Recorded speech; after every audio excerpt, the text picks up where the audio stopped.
Jamais la cocaïne n'aura autant circulé vers l'Europe, plus de 300 tonnes par an. Des routes maritimes, terrestres, aériennes, un trafic devenu industriel que les États peinent à contenir. Et pour comprendre cette déferlante, il faut d'abord regarder les voies d'accès. La cocaïne part des Andes, Colombie, Pérou, Bolivie. Longtemps, la destination privilégiée était l'Amérique du Nord. Mais en raison de l'importante répression de ces dernières années, les cartels sud-américains visent désormais l'Europe. La drogue transite par l'Équateur, le Venezuela ou par des pays d'Afrique de l'Ouest comme la Guinée-Bissau ou le Sénégal, devenus de véritables plateformes logistiques. À chaque étape, la marchandise est reconditionnée, mélangée, dissimulée dans des conteneurs ou du fret ordinaire.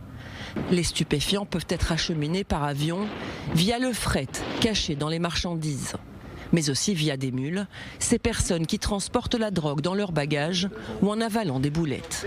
Mais le gros de la cocaïne produite en Amérique latine arrive par la mer via de gros cargos. L'autoroute, c'est l'Atlantique. Pas étonnant puisque 90% du transport mondial de marchandises se déroule par voie maritime. Il est donc facile d'y dissimuler de la drogue.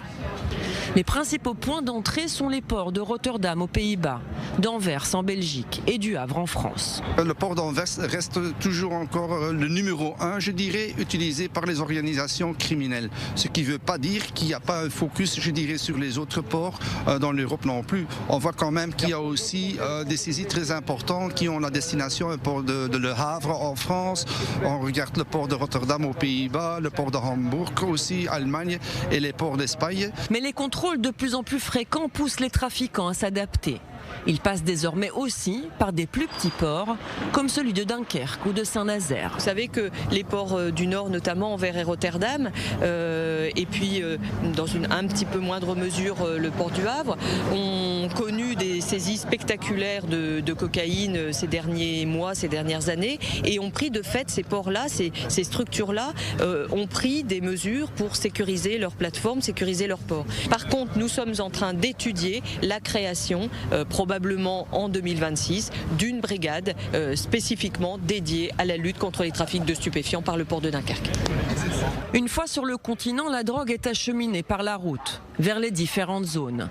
Les autorités européennes constatent une hausse du trafic, notamment entre la France et l'Espagne. Ces derniers mois et avec les prémices ces dernières années, on voit une montée en puissance de nos saisies en matière de cocaïne, ce qui n'était pas usuel, puisque la route traditionnelle en termes de stupéfiants que l'on constate sur ce territoire, c'est plutôt le cannabis sur toutes ses formes.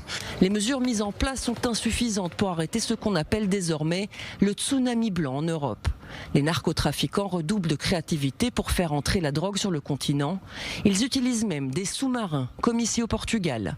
Ils détournent les contrôles et semblent avoir toujours un coup d'avance sur les autorités.